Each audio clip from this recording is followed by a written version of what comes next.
Cantaré por siempre de tu gran amor, alzaré mis manos y mi corazón. Yo perdido estaba, pero me encontró. Cantaré por siempre de tu gran amor. ¡Oh!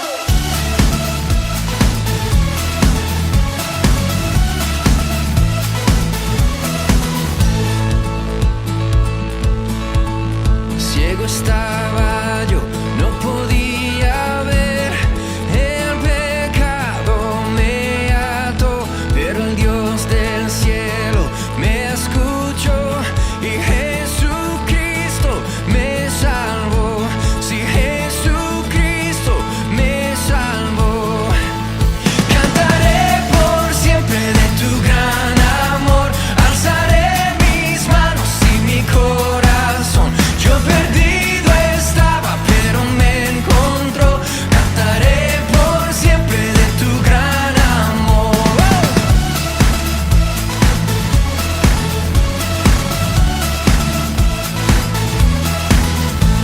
Oh. Dulce gracia inunda hoy, su esperanza me levantó y él mi deuda ya pagó. Oh, Jesucristo me salvó. Sí, Jesucristo me salvó. Cantaré por siempre de tu gran amor, alzaré mis manos y mi corazón. Yo perdido estaba, pero me encontró. Cantaré por siempre de tu gran amor.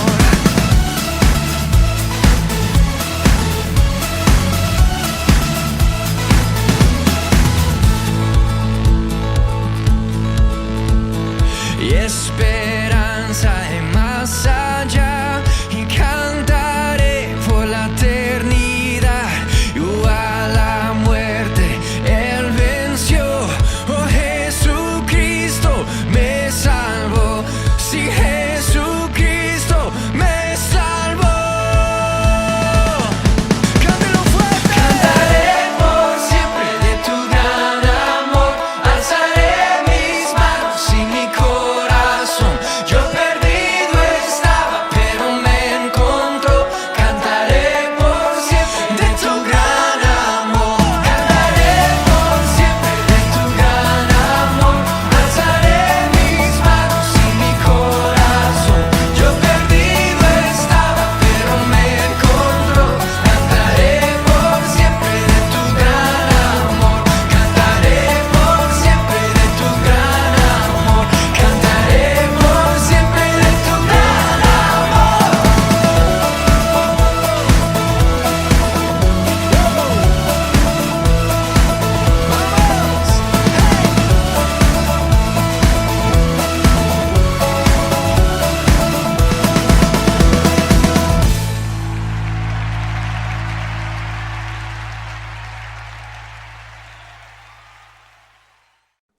Hola, buenas noches. Espero que todos se encuentren bien. La verdad que es una alegría poder volver a vernos por este medio y queremos agradecerles a cada una de las personas que se están sumando al canal y que también nos están escribiendo, que nos están contactando, por cada saludo que nos van enviando.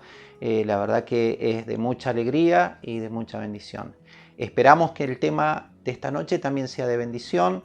Vamos a estar hablando sobre la importancia que tiene la palabra de Dios, que tiene la Biblia para nuestras vidas y para todo lo que depara al futuro, para toda la humanidad y para cada una de las personas, incluso para la eternidad. Así que vamos a estar mirando, yo le voy a invitar que vayamos al Salmo 119, si usted tiene Biblia, y si no yo se lo voy a ir leyendo. Salmo 119, en el versículo 105, dice así: Lámpara es a mis pies tu palabra y lumbrera a mi camino. La palabra de Dios para nuestras vidas es como cuando nosotros vamos en la ruta manejando un vehículo, y qué importante que es tener buena luz. ¿Le ha sucedido alguna vez que le falle la luz o que quede a oscuras? Y a veces cuando el camino no está en buenas condiciones, qué bueno que es poder tener una buena luz baja, una luz alta, que es la que nos muestra todo lo que hay por delante, y nos ayuda a que podamos evitar accidentes en cruces, cuando vamos manejando a altas horas de la noche por lo consiguiente. Entonces la palabra de Dios nos muestra cuál es el camino y cuáles son las cosas que son certeras, cuáles son las cosas que son de agrado ante los ojos de Dios, pero no solamente que son de agrado, sino que son de beneficio para nuestras vidas.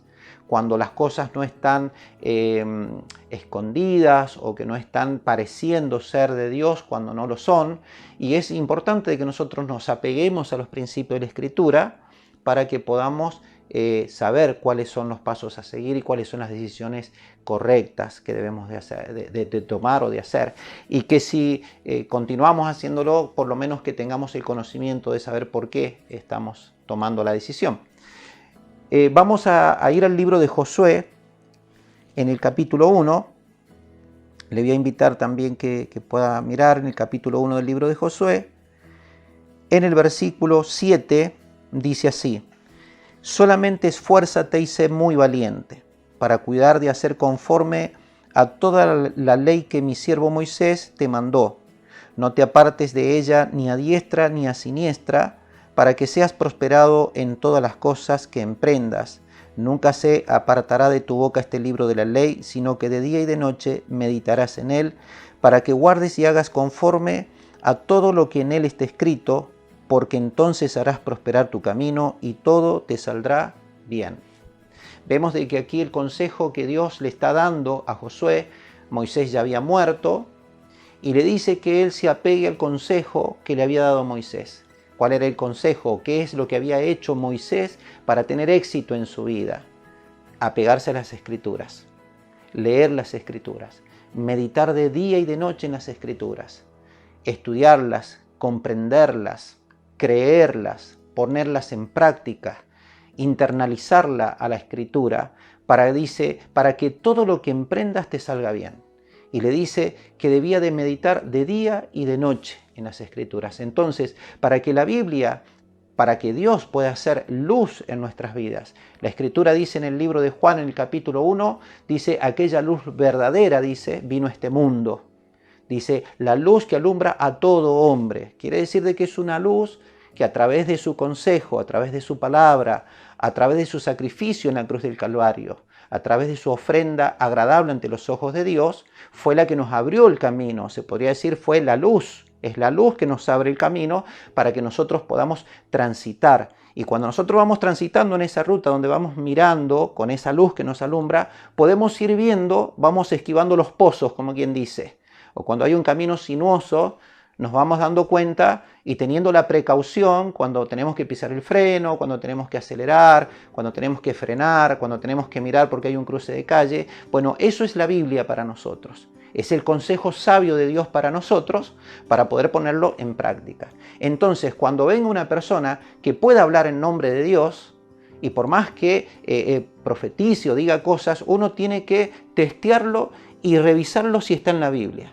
Si está en la Biblia, entonces yo lo puedo aceptar. Si no está en la Biblia, yo ya tengo que frenarme, porque Dios nos ha creado con libertad de elección y es un derecho otorgado por Dios, es un derecho que yo debo de ejercerlo. Nadie tiene que decirme que tengo que creer, yo tengo que decidir que creo.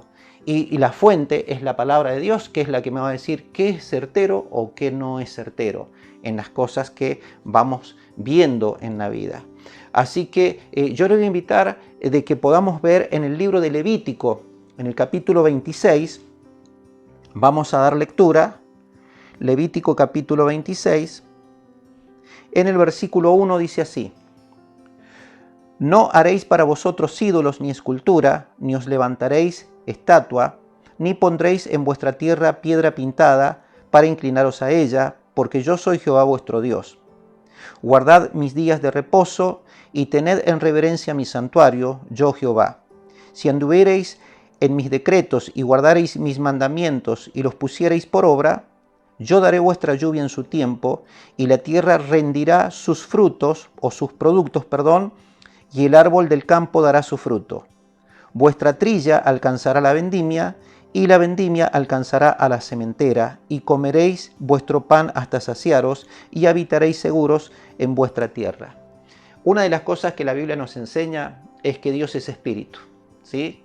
Entonces, como Él es espíritu, nosotros también somos espíritu, alma y cuerpo.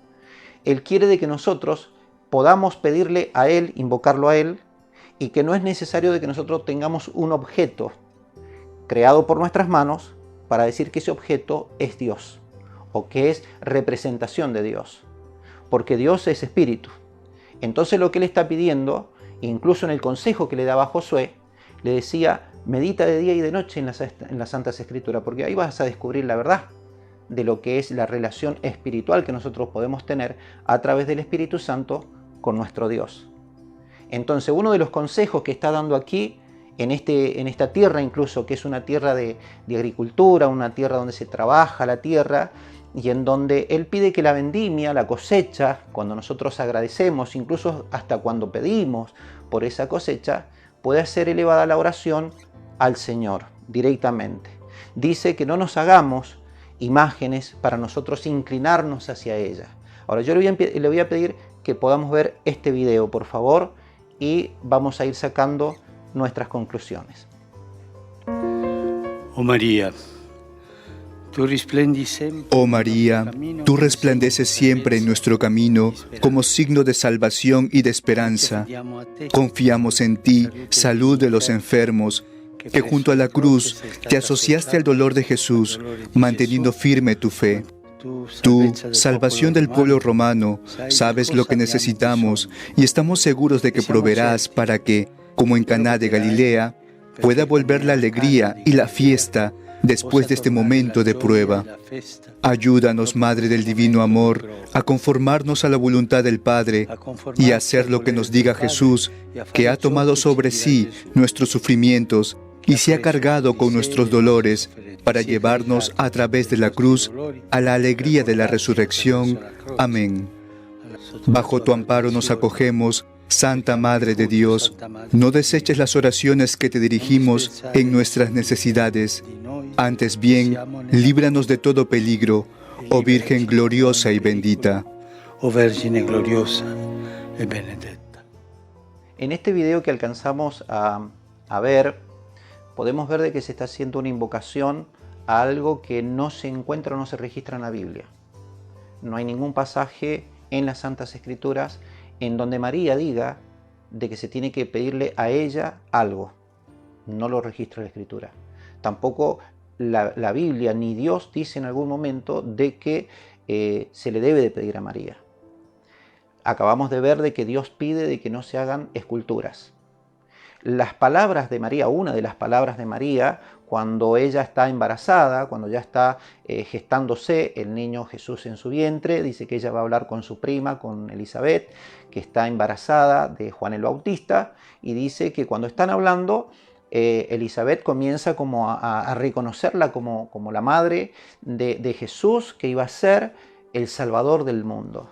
Y mire cuál fue la expresión de María misma, la expresión que ella dio en este pasaje. En el libro de Lucas capítulo 1, en el versículo 46, dice así: entonces María dijo: engrandece mi alma al Señor. Mire que ella reconoce a Dios como su Señor. Dice: y mi espíritu se regocija en Dios mi Salvador. Mi Salvador, dice ella. O sea que ella reconoce que ella necesita ser salvada. Reconoce que quien está en su vientre ha sido engendrado por el Espíritu Santo, es Dios mismo, la segunda persona de la deidad, quien está en su vientre, sabiendo y entendiendo de que Jesús es la única persona en toda la eternidad que tiene dos naturalezas. Él es netamente Dios y Él es netamente hombre. La parte humana viene a ser por parte de María. María no fue madre de Dios, es madre de Jesús, la parte humana de Jesús. No es madre de Dios. Dios no tiene madre. Y acá es donde nosotros tenemos que empezar a entender dentro de lo doctrinal qué es lo que es bíblico y qué no es bíblico. Cómo nosotros podemos estar pidiéndole a Dios. Dios es una cosa a quien yo le debo pedir. Eso es una forma. Y otra cosa es que yo le esté pidiendo a una escultura y a esa escultura le pongo un nombre que yo pienso, esta es mi opinión personal, si María se levantara, capaz que ella misma sería la primera en decir. Ella fue una mujer destacada, una mujer consagrada, que cumplió su función, cumplió su rol, pero quizás que ella misma sería la primera en decir: yo jamás dije que me pidieran a mí en lugar de Dios. Ahora, pero el problema no es solamente de que ya nos estamos desviando de algo, de lo que la Biblia va diciendo, de que no nos hagamos esculturas, que no nos hagamos ídolos, para que nuestra vendimia, para que nuestra cosecha pueda ser fructífera, sino de que nos metemos en otro terreno. Y ese otro terreno significa de estar invocando a una persona que está muerta. Miren lo que dice el libro de Levíticos, capítulo 20, Levítico 20,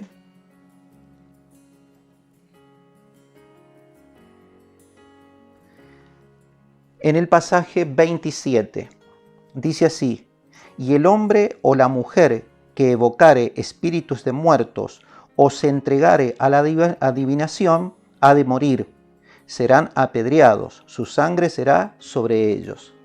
¿Por qué era Dios tan severo con este punto? Porque Él dice que el hombre o la mujer que evoque a un espíritu, que haga, ¿no es cierto?, una invocación, es como una sesión de un espiritismo lo que está sucediendo. Porque el evocar a un espíritu de un muerto, el muerto ya está en otra parte. El muerto está o en la presencia de Dios o está en el infierno. Los seres humanos no tenemos los atributos que tiene Dios de ser omnipresente y estar en todos lados al mismo tiempo. Y la Biblia dice de que Dios es un Dios de vivos y no de muertos. Nosotros invocamos a Jesucristo porque la Biblia registra que Jesucristo resucitó de entre los muertos. Si Jesucristo no hubiese resucitado, nosotros no le podríamos pedir tampoco. Pero como Él resucitó, y ese es uno de los fundamentos y de la base cristiana, de que Jesucristo resucitó entre los muertos. Jesucristo no está muerto, Él está vivo. Por eso nosotros le podemos pedir y podemos invocar a nuestro Señor Jesucristo, para que Él pueda obrar y pueda ayudarnos. Cuando nosotros nos vamos desviando y vamos haciendo una invocación hacia ese espíritu, corremos el riesgo de caer en una adoración, porque es como que vamos entrando a una adoración que ya no va directamente hacia Dios, sino que empieza a deslizarse. Miren lo que dice la Biblia en el libro de Juan, capítulo 14. Juan, capítulo 14. En el versículo 13 dice: y todo lo que pidiereis al Padre en mi nombre, lo haré, para que el Padre sea glorificado en el Hijo. Si algo pidiereis en mi nombre, yo lo haré. Jesucristo, que es el líder máximo del cristianismo, que es la persona más loable y más importante que ha pisado este planeta, Él dijo: todo lo que pidiereis al Padre en mi nombre. Vemos en esa oración que no se nombra al Padre. Tampoco se lo nombra a Jesús, tampoco se lo nombra al Espíritu Santo. Solamente se le está pidiendo a alguien que ya está muerto. Entonces eso abre una puerta en el ámbito espiritual a que otros espíritus empiecen a jugar un papel protagónico.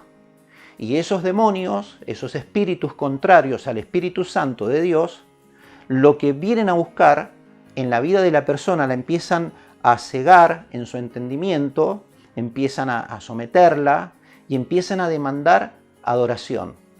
Buscan que haya adoración. Le invito a que veamos este segundo video, por favor.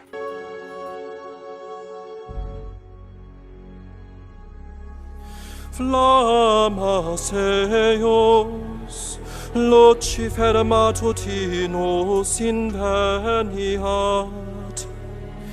ille in quam Lucifer qui nescit occasum, Christus filius tuus, qui regressus ab inferis, humano generis serenus illuxit, et tecum vivit et regnat in saecula saeculorum.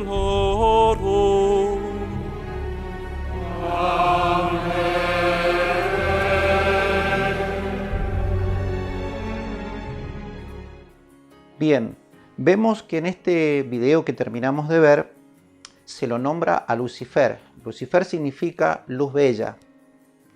Lucifer vendría a ser ese ángel creado como esa luz bella, o lucero de la mañana, como le llama también la Escritura, quien después se va a convertir en Satanás. Voluntariamente va a terminar siendo un adversario de Dios. Ahora vemos de que en esta adoración, en este lugar, un lugar conocido por todo el planeta, venerado por todas las personas, en donde se hace una invocación, en donde se dice, si usted lo puede revisar, de todos modos, los links están al pie de todo este video, y lo que yo le estoy compartiendo no es nada que usted no vaya a encontrar, porque esto es simplemente un fragmento de un montón de videos. Hay de sobra para que usted pueda indagar y para que usted pueda ir mirando a través de la luz de la palabra de Dios qué es lo que es verdadero y qué no es verdadero. La Biblia dice que el nombre de Dios es Jehová de los ejércitos, uno de los nombres. En ninguna parte de la Biblia se registra de que el nombre de Dios sea Lucifer. Todo lo contrario.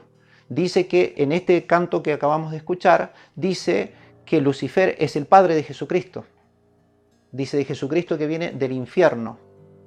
Y habla de que Él es todopoderoso y que brille sobre todo linaje humano. Eso no es verdadero, eso no tiene que ver con los principios de la palabra de Dios. Usted tiene que indagar en las Escrituras.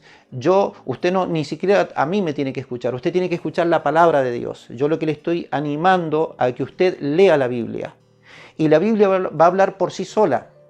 Dios habla a través de la Biblia y usted vaya corroborando sobre hechos concretos. Yo no me estoy inventando esto porque esto es la realidad de lo que está sucediendo. Yo simplemente estoy tomando cosas documentación o información que se va subiendo a internet y que uno está diciendo esto de acuerdo a la palabra de Dios es bíblico, esto no es bíblico, y cuando uno lo va tomando, lo va entendiendo, es como que siente esa necesidad de poder decir, bueno, esto como personas que se presentan representando a Dios, hablando en el nombre de Dios, o hablándole a la humanidad, al mundo, a las naciones en el nombre de Dios, de decir, bueno, ¿qué es real y qué no es real?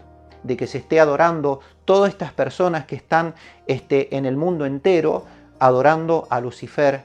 Eso quiere decir de que aquella oferta que le hizo el diablo a Jesucristo, en el monte, miren lo que dice en el capítulo 4 del libro de Mateo.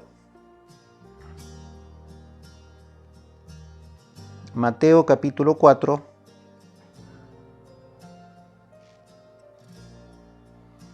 En el versículo 9, podemos leer desde el 8, dice: otra vez le llevó el diablo a un monte muy alto y le mostró todos los reinos del mundo y la gloria de ellos, y le dijo, todo esto te daré si postrado me adorares. Entonces Jesús le dijo, vete, Satanás, porque escrito está, al Señor tu Dios adorarás y a Él solo servirás. Y el diablo entonces le dejó, y aquí vinieron ángeles y le servían. Aparentemente, la oferta que rechazó Jesucristo, alguien la aceptó. Porque aquí lo que se está haciendo es rendirle adoración, o sea, el precio de el ser una entidad, por decirlo de alguna forma, una persona influyente en el mundo entero, con todos los reinos rendidos a sus pies, tiene un precio. Y ese precio tiene que ver la adoración a Lucifer, la adoración a Satanás. El Señor Jesucristo se negó y Él le dijo a Satanás que Él no es Dios, de que solamente al Creador, al Dios Todopoderoso, de Él es la adoración. Y en este caso Jesucristo es la segunda persona de la deidad y a Él se le debe de adorar y se le debe de exaltar. Cuando ya nosotros vamos equivocándonos y caemos en la idolatría, desde la idolatría pasamos a la invocación de muertos, como decíamos recién, eso abre una puerta en el ámbito espiritual. Esos demonios que van a entrar a accionar nos van a pedir adoración. Por eso nosotros cuando vamos a esos eventos masivos en muchos casos donde se consagra la cosecha, se lleva, la Biblia dice, estos dioses que no tienen ojos, que no tienen pies, que no tienen mano, que no tienen boca para hablar por sí solos, tienen que ser llevados, pero son la representación de toda una influencia espiritual que termina cegando el entendimiento de las personas, que termina esclavizándolas, que termina subyugándolas, y que lo único que puede traer claridad y que puede traer luz y que puede traer liberación es la palabra de Dios. cuando uno se determina a estudiar la palabra de Dios. Hoy que se habla del pensamiento crítico, hoy que se habla de que uno tiene que cuestionar y que uno tiene que problematizar los temas, yo le animo a que usted problematice este tema y que usted tome la determinación de que usted indague sobre la palabra de Dios. Entonces usted ya no va a depender de alguien que le diga qué es lo que usted tiene que creer o qué es bíblico y qué no es bíblico, sino que la misma Biblia le va a ir hablando a usted. Y entonces usted va a ir encontrando el camino, usted debe de encontrar el camino para poder saber qué es lo que es bueno y qué es lo que es malo, porque creyendo con buena fe y con buena voluntad, creyendo que está adorando a Dios, quizás que está adorando a un demonio. Y quizás que usted está buscando ayuda en Dios, pero está golpeando la puerta equivocada. Porque la Biblia dice de que el diablo se disfraza de ángel de luz e imita la voz de Dios y se pone, digamos, al alcance. Obviamente que él no se muestra como alguien maligno, porque es una fachada, es un disfraz que él va a tener para tratar de seducir, para tratar de cautivar a las personas, pero lo cierto es que de atrás hay una densa oscuridad y hay toda una obra maléfica por parte de los demonios y por parte de los espíritus inmundos. Por eso nosotros debemos de leer la Biblia y en base a lo que la palabra de Dios nos dice, nosotros debemos de alejarnos de todo aquello que nos lleve a meternos en un terreno en donde después no podamos salir. El único que puede ayudarnos es Jesucristo a través de su palabra y a través de su escritura. Cuando ya la persona cae en la adoración hacia Lucifer, quiere decir entonces de que ya se ha establecido un pacto. Hay una relación en donde hay un ser adorado y un adorador de Lucifer. Usted sabe de que los demonios son espíritus, pero ellos buscan habitar en lugares físicos. Ellos habitan en territorios, habitan en casas, en edificios, en animales, en personas que hacen pacto con las tinieblas y se consagran las cosas. Se trabaja con mucha simbología, las tinieblas trabajan con mucha simbología. La Biblia dice que en el huerto del Edén, cuando Adán y Eva caen en pecado, dice que quien estuvo allí fue la serpiente, o sea, Satanás utilizó a la serpiente como el instrumento para poder seducir y para poder poner tropiezo en la vida de estas dos personas para que cometieran el error. La palabra serpiente es una palabra compuesta. Ser, serpiente, ser, persona, un ser vivo, y el resto de la palabra es resplandeciente. Es una palabra compuesta, un ser resplandeciente, un ser brillante. Aunque nosotros pensemos de que el diablo es feo, él guarda esa hermosura, esa belleza con la que él busca seducir y atraer. Pero quien fue en realidad el instrumento es una serpiente. Por lo tanto, la Biblia lo representa al diablo como una serpiente antigua, como un reptil. En el libro de Apocalipsis se lo representa ya con un dragón de 7 cabezas. Habla de cómo el pecado, cómo la maldad fue creciendo hasta los últimos tiempos. Ahora, dentro de cuando ya se establece esta adoración, como acabamos de ver recién en el video, se consagran los lugares, los edificios son consagrados y se trabaja con mucha simbología, se da un mensaje.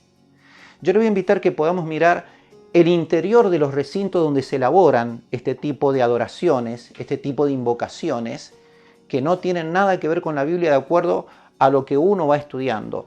También quiero decirle de que la Biblia es una sola. Pueden haber libros que se agregan, hay libros a los que se les llaman libros apócrifos que carecen de veracidad canónica, se los han agregado a los libros, pero en cierta manera los libros de la Biblia, los libros canónicos son 66 libros. Y esto que yo le estoy diciendo se encuentra en cualquier Biblia. Usted busque de acuerdo a los textos que yo le voy diciendo, yo no le estoy diciendo nada nuevo. La Biblia ha sido escrita hace ya 2000 años atrás. Yo no estoy inventando nada, le estoy diciendo lo que la Biblia, y me estoy ajustando incluso a lo que ya se está viviendo y que ya es público ante el mundo. Porque esto no es, digamos, algo privado que yo estoy teniendo y que estoy sacando algo a la luz. No, yo solamente me estoy sumando a millones de personas que han ido descubriendo que esto se está haciendo público y que la palabra de Dios nos va advirtiendo y nos va diciendo de qué debemos de cuidarnos. Mire este video y usted vaya sacando sus conclusiones a medida que vamos hablando. En esta ocasión nos toca hablar del interior de la sala Pablo VI. Hemos estado comentando en un vídeo anterior que les dejaré el enlace en la parte de abajo para que lo quieran ver. La sala de audiencias llamada Pablo VI la hemos estado analizando, que la verdad es impactante. Hemos estado viendo el exterior, su simetría, su forma, su parecido, y el interior también estuvimos hablando.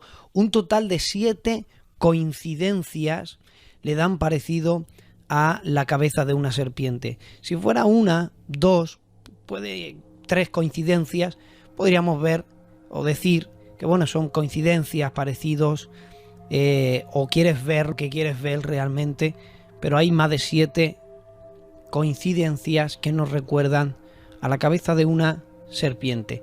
Pero vamos a hablar concretamente, vamos a hablar de lo que hay en el centro de toda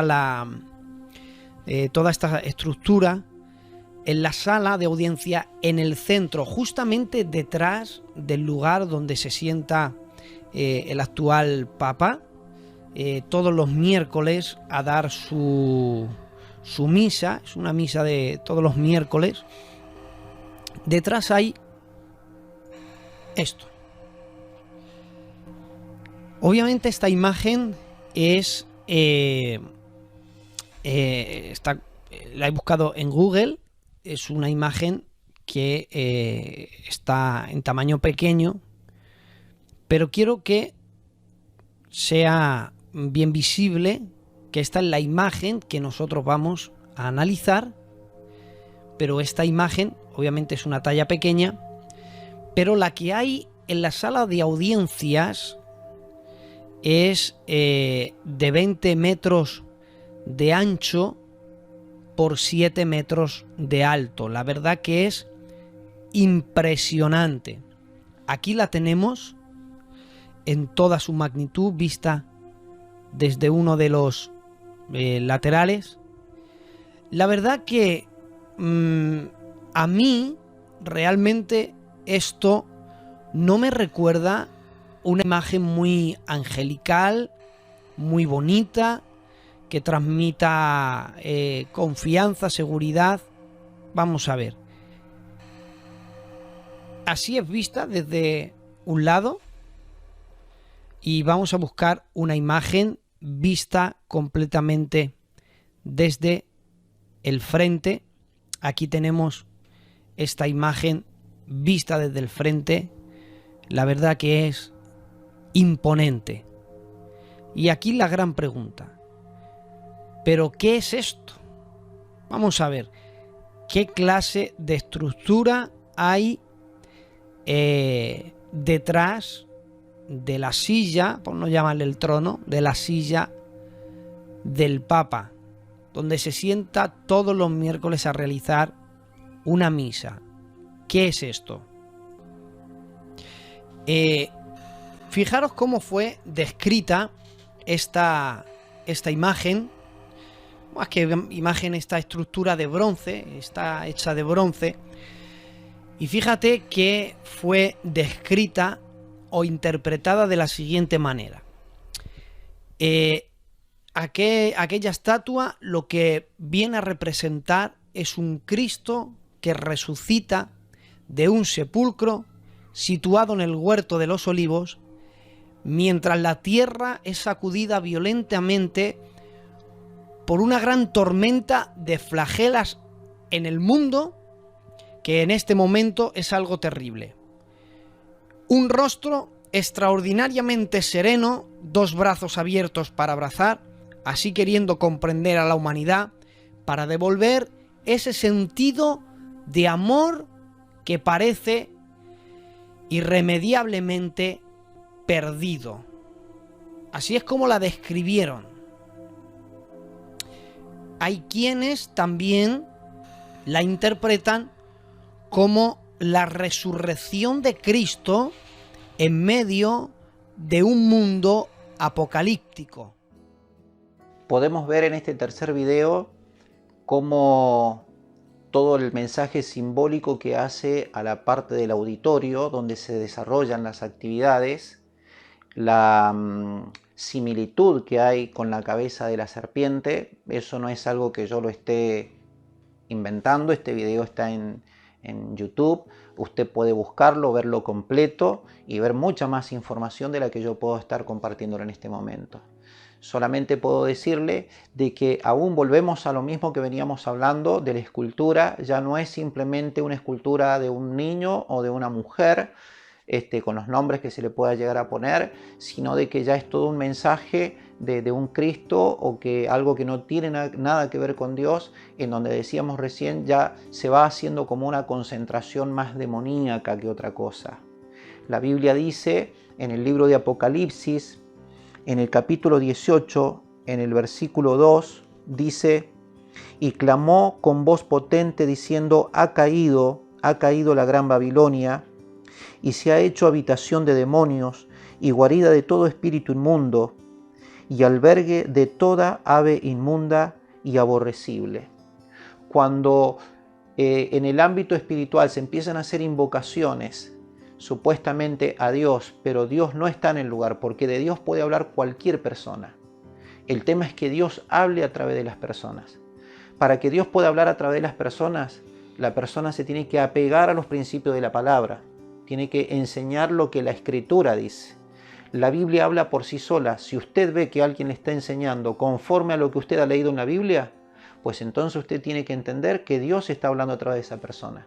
Pero si a usted la persona le está hablando y le está diciendo, sin importar el rango que la persona pueda tener, porque todos somos seres humanos, por ahí somos los hombres, las personas que han puesto en distintos lugares y rangos a las demás personas, que son simplemente personas.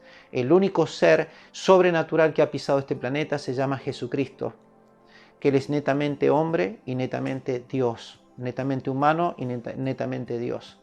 Y Él es el que ha dejado marcado a través de las Santas Escrituras cuál es la manera en la que nosotros debemos de conducirnos en este tiempo. Nosotros debemos de cuidarnos de adorar, de exaltar este tipo de cosas para poder ser librados de todo mal y de todo trato, porque obviamente vuelvo a recordar de que hay una guerra entre el reino de la luz y el reino de las tinieblas. Y esos reinos se están enfrentados. Entonces la bendición de Dios no puede alcanzar ese tipo de personas que piden a través de esa forma, porque está todo desviado. Aparenta ser de Dios, pero no está Dios allí. Y usted tiene que leer la Biblia, reflexionar, recapacitar y cuidarse, porque acá dice la Escritura que se ha convertido en guarida de demonios, en guarida de espíritus inmundos. Pero no es solamente la guarida, porque recién hablábamos de que el demonio lo que busca es adoración, como le pidió en el monte alto a nuestro Señor Jesucristo, le exigió y le pidió adoración.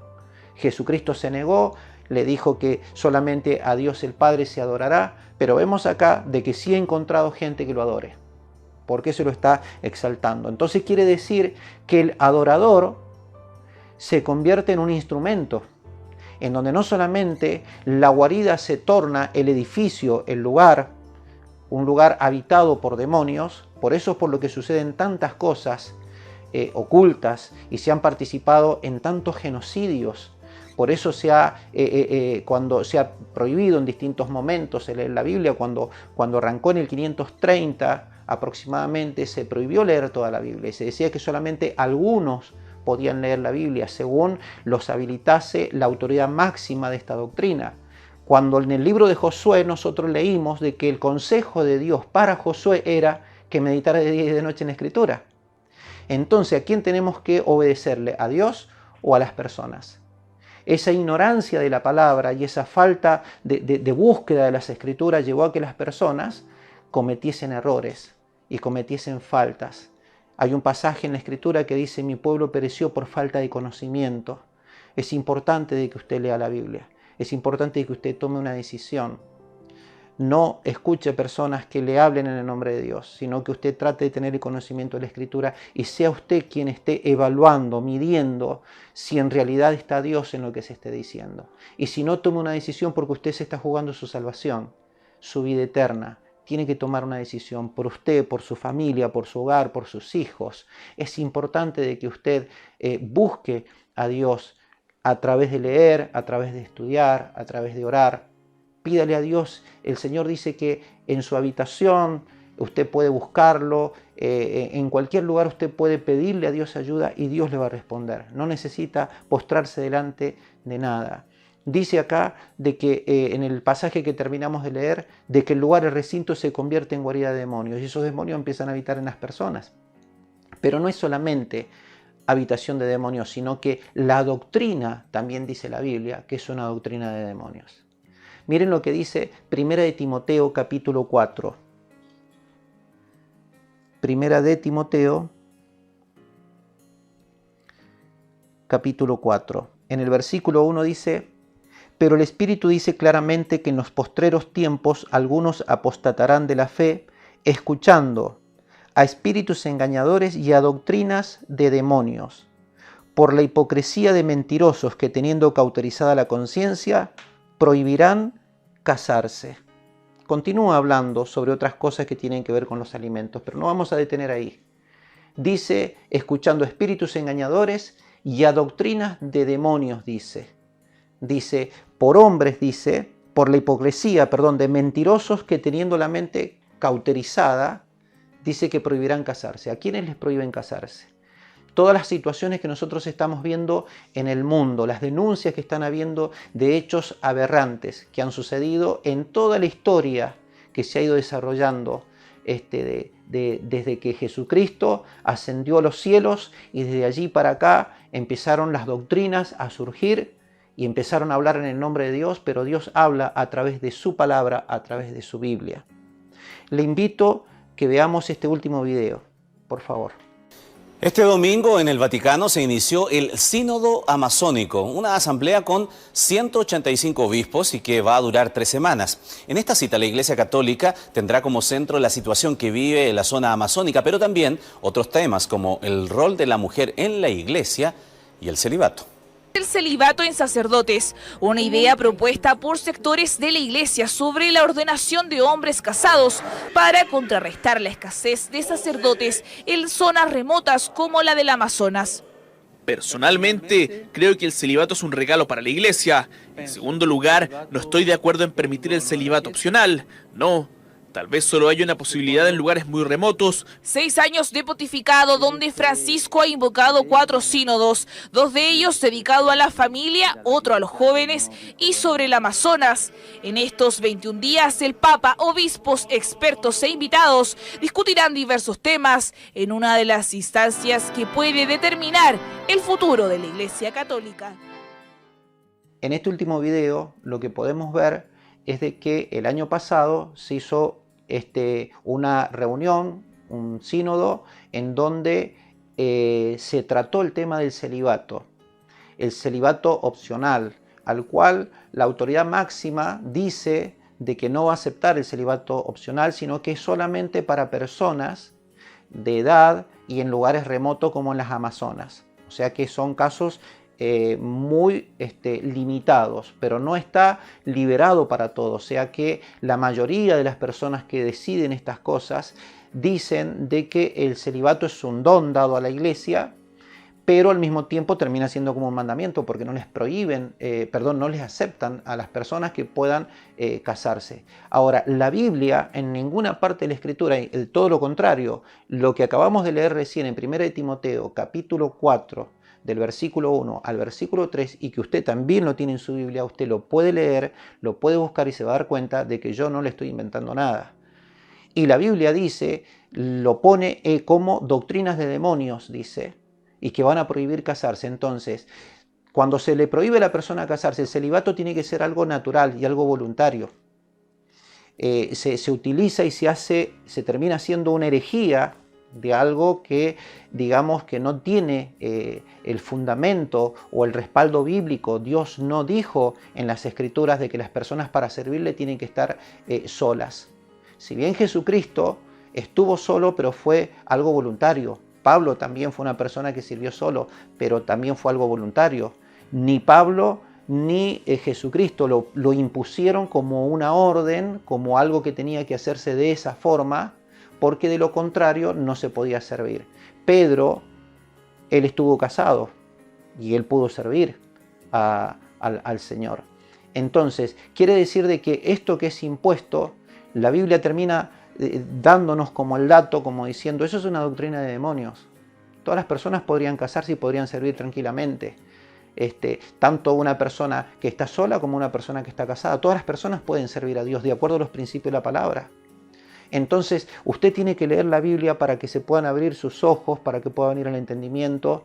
Nosotros también debemos de estudiar y seguir estudiando la palabra y seguir mirando para que sea Dios quien nos guíe y no sean los hombres.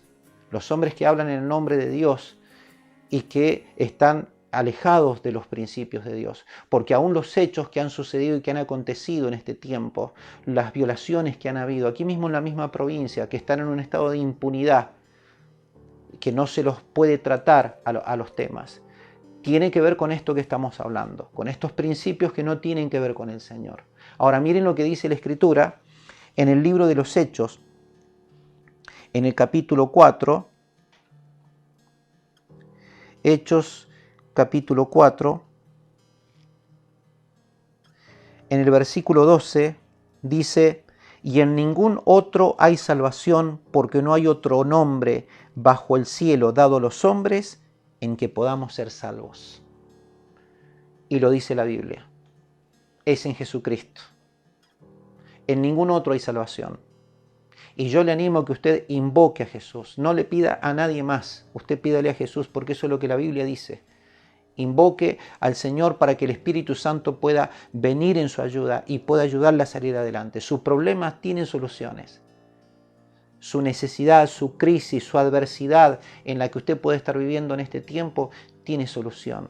Y esa solución viene a través de Jesucristo, que obra por medio del Espíritu Santo en la vida de las personas. La Biblia dice que el Espíritu Santo nos guiaría a toda verdad. Y cuando nosotros nos apegamos a los principios de la palabra, el Espíritu Santo de Dios va a usarnos a nosotros como instrumentos, como en algún momento pudo haber utilizado a María, y a quien nosotros también reconocemos y damos gracias por su vida. Pero ella no es omnipresente, ella no es una diosa, ella no está en un lugar de deidad. Si ella tuviera la oportunidad de venir a decirnos, sería la primera que buscaría detenernos a nosotros, a las personas, para decir no la tenemos que endiosar, porque ella misma nos endiosó incluso cuando ella recibió la noticia. Son las doctrinas de demonios que van apartando y que van alejando a las personas del verdadero Dios y que le terminan llevando a todo lo contrario de lo que Dios ha enseñado desde la antigüedad, porque desde la antigüedad, desde el libro de Levítico, Dios viene diciendo que no nos hagamos esculturas, que no nos hagamos ídolos, que no invoquemos a los muertos, y es todo lo contrario, se va haciendo todo lo contrario. Por eso el líder máximo de esta doctrina terminó diciendo de que la cruz fue un fracaso. Incluso hay videos registrados donde él se refiere hacia Jesucristo como que Jesús fue un tonto. Entonces realmente cuando usted escucha eso y cuando uno estudia la palabra es como decir en qué lugar se pone esta persona. De hecho en este tiempo se habla de que aún la Biblia va a ser modificada porque supuestamente es un libro obsoleto. Por eso es importante de que nosotros podamos mirar en las Santas Escrituras y nosotros decidir qué creer. Porque para eso Dios nos ha dado inteligencia y nos ha dado la capacidad de poder nosotros instruirnos. Yo le animo a que usted busque la presencia de Dios, que usted lea la Biblia y que usted decida. Y si Dios le habla a su corazón, tiene que salir de ese lugar y tiene que buscar al verdadero Dios, al Dios de la Biblia, al Dios bíblico, no a un Dios inventado por los hombres. Usted sabe de que cuenta una historia de que había un hombre que trabajaba en un ferrocarril y el puesto de trabajo de él justo le tocaba en un puente levadizo, donde su trabajo era cada barco, incluso justo se daba de que habían también en ese puente cruzaba un tren, eran rieles también de donde cruzaba un tren. Era el puente que cuando pasaba un barco él tenía que levantarlo, después tenía que bajarlo y cuando estaba recto cruzaba el tren. Entonces cuenta la historia de que en una oportunidad este padre se fue con su hijo de 4 añitos aproximadamente mientras él está trabajando. Entonces dice que cuando ha levantado el barco, ha levantado el puente, está cruzando el barco y viene un tren. Y él tiene que ir bajando, va cruzando el barco y empieza a bajar el puente. Él tiene que estar en el control, pero su hijo se le cae al agua. Y dice que en ese momento, esto está basado en una historia en Europa, sucedió hace varios años atrás, y obviamente uno se va enterando, va leyendo, y en donde dice que este hombre, cumpliendo con su responsabilidad, tomó la determinación de quedarse en su puesto de trabajo, y aunque su hijo, desesperado desde el agua, lo llamaba y pedía ayuda. Y él no pudo darle la ayuda a su hijo para poder darle ayuda a todos los que venían en el tren.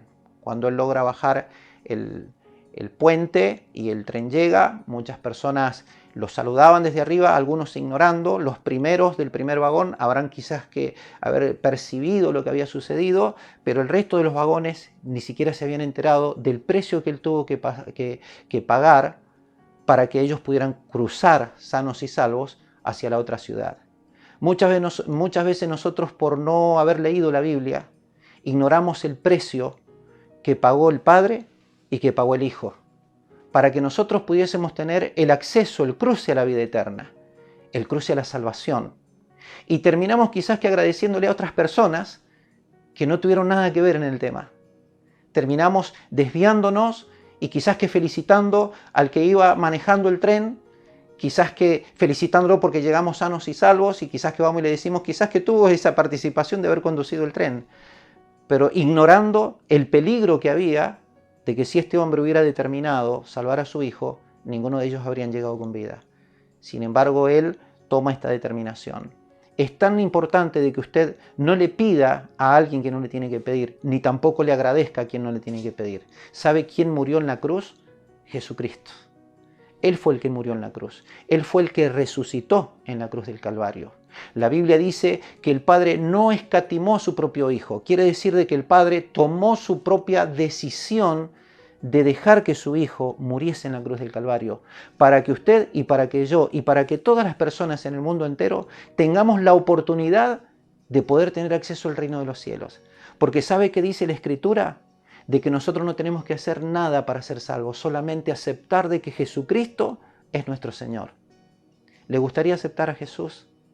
¿Le gustaría en esta noche renunciar a esos caminos que quizás que usted lo ha transitado por ignorancia, porque quizás que no le dedicó tiempo a la Escritura, porque le dijeron que esa era la verdad, pero quizás que hoy, con todo esto que hemos ido viendo y que quizás que usted va a seguir indagando y mirando a través de distintas informaciones que puede ir buscando, pueda tomar la determinación? Yo le animo a que usted pueda decidir por Jesús. Elija a Jesús porque Él es el dador de la vida, porque en Él está la vida, porque en Él está la salvación. Como en este último pasaje que acabamos de leer, en ningún otro hay salvación y no hay otro nombre bajo el cielo dado a los hombres en quien podamos ser salvos, solamente en Jesús. ¿Se anima a que hagamos una oración? ¿Quiere aceptar a Jesús en su corazón? Haga esta oración conmigo en voz alta. Señor Jesucristo, yo en esta noche, después de haber escuchado esta palabra y de haber visto, Señor, lo que se ha enseñado y se ha mostrado en este video, yo decido, Dios, entregar mi vida en tus manos. Yo te acepto como mi Señor, como mi Dios, como mi Salvador. Te pido perdón por todas mis faltas y te pido, Dios, que arrojes luz y entendimiento a mi mente y a mi corazón para poder transitar por el camino de la verdad. Líbrame, Dios, del maligno. Líbrame de las acechanzas del mal, Señor. Hacé en mí, Señor, tu obra maravillosa y tu obra perfecta, para que, Dios, yo pueda también ser un instrumento de alabanza y de adoración a tu bendito nombre, para que cuando vengas a buscarme, Señor, tanto yo como los míos podamos ser salvos, Padre. En el nombre poderoso de Jesús lo creemos y lo declaramos para la gloria de tu nombre. Amén, Señor, y amén. Quiero decirles que ha sido un placer poder compartir. Espero no se haya sentido incómodo o incómoda en el tema. Es solamente contar la verdad de lo que está pasando, una pequeña parte de la verdad. Yo creo que usted tiene información de sobra desde acá de la provincia, en el país y en el mundo, Yo me quedo corto con lo que le he dicho. Simplemente he tratado de apegarme a lo que la Biblia dice, ser como un vocero de lo que la Escritura dice, de lo que la realidad nos está mostrando y qué dice la Escritura de que cuál es el camino que nosotros debemos de transitar. Sepa que le amo mucho, que le bendigo y agradezco por los que nos están escribiendo. Pueden seguir haciéndolo y vamos a estar prontos también para responderles. Los esperamos en la próxima. Que el Señor les bendiga.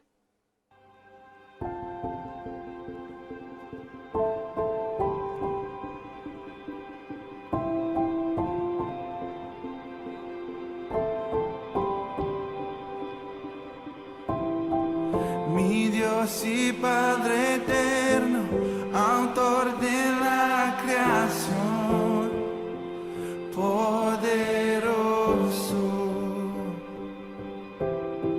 Tu Espíritu intervino, el Verbo se encarnó.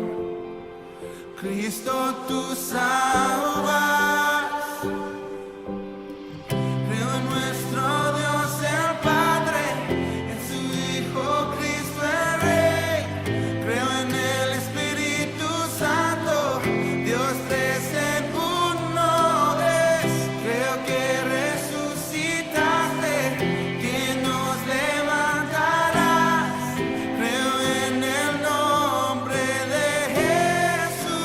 Cristo.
Creo que